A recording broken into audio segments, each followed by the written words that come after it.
नमस्कार, मैं हरिओम। आज 9th क्लास के फर्स्ट चैप्टर नंबर सिस्टम की बात करते हैं।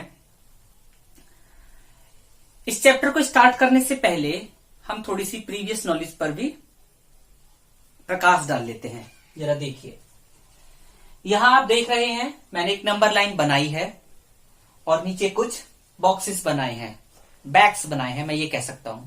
मैं उनको एक बार आपको समझाना चाहूंगा।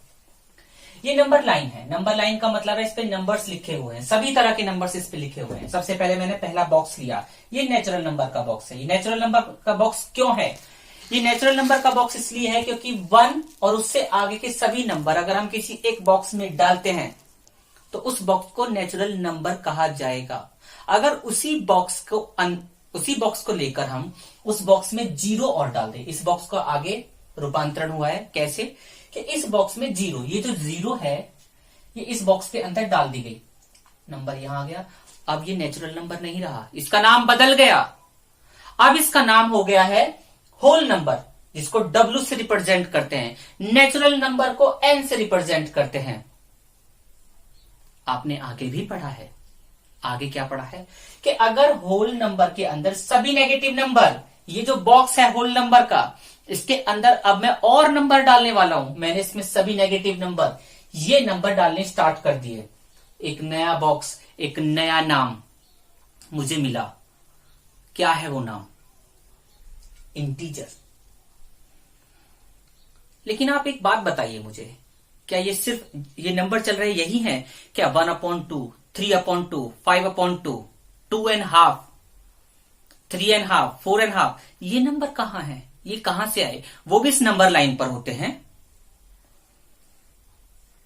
उनको फ्रैक्शन कहा जाता है। फ्रैक्शन टाइप के जो नंबर होते हैं, हमने क्या काम किया, उन नंबर्स को भी लिया। यहां आप देख रहे हैं ये 0 और 1 के बीच का नंबर, जितने भी नंबर्स हैं 1 और 2 के बीच के नंबर, वो सभी नंबर जो फ्रैक्शन टाइप में लिखे हुए हैं, उनको भी हमने लिया और बॉक्स के अंदर डाल दिया। अब इस बॉक्स का नाम बदल जाएगा क्या? बिल्कुल बदलेगा। अब ये रेशनल नंबर कहलाएंगे। तो अब सबसे बड़ा सवाल दिमाग में यह आता है कि रेशनल नंबर की डेफिनेशन किस तरीके से ली जाएगी। हमने नेचुरल नंबर पढ़ा, हमने होल नंबर पढ़ा, हमने इंटीजर पढ़ा। अब रेशनल नंबर की बारी है। क्या है रेशनल नंबर की डेफिनेशन? किस तरीके से इसे पढ़ा जाता है? मैं यहां आपको एक डेफिनेशन दिखाना चाहूंगा। A number R is called a rational number if it can be written in the form P/Q, where P and Q are integer and Q is not equal to 0. ये डेफिनेशन बता रही है it can be written. What does it means? उसको लिखा जा सकता हो। इसका मतलब क्या वो लिखा हुआ ना हो तब भी रेशनल नंबर हो सकता है। ध्यान से देखिए, इधर मैंने आपसे कहा है 1, 2, -3, -4 और ये सब नंबर भी रेशनल नंबर है। तो इसका मतलब क्या इनको P/Q की फॉर्म में लिखा जा सकता है? बिल्कुल लिखा जा सकता है। जरा आप देखिए, 2, 3, 5, 9, -7, क्या हम 2/1, 3/1, 5/1, 7/1, 9/1, 7/1 ऐसे लिख सकते हैं? कहने का मतलब ये है, हम पढ़ के आ चुके हैं कि अगर किसी नंबर को 1 से डिवाइड किया जाता है तो उस नंबर पर कोई फर्क नहीं पड़ता। अगर उस नंबर पर कोई फर्क नहीं पड़ता तो वो वही नंबर रह जाएगा। अगर 2/1 लिखा जा सकता है और इस नंबर पे कोई फर्क नहीं पड़ता, इसका मतलब तो ये रेशनल नंबर हुआ। क्यों हुआ? क्योंकि यहां पर जो 1 है ये 0 नहीं है। Q is not equal to 0. This is P, this is Q, this is P, this is Q. In the same way, P, Q, 3/7, P/Q, P, Q.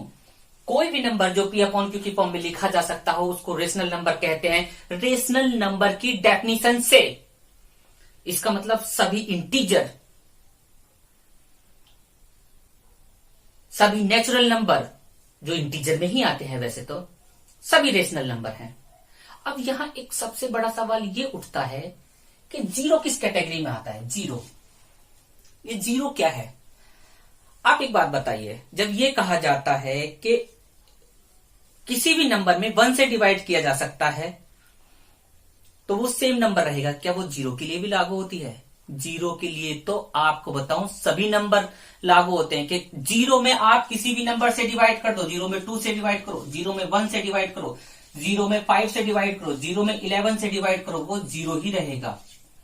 क्या ये इस कंडीशन को फॉलो करता है? बिल्कुल करता है।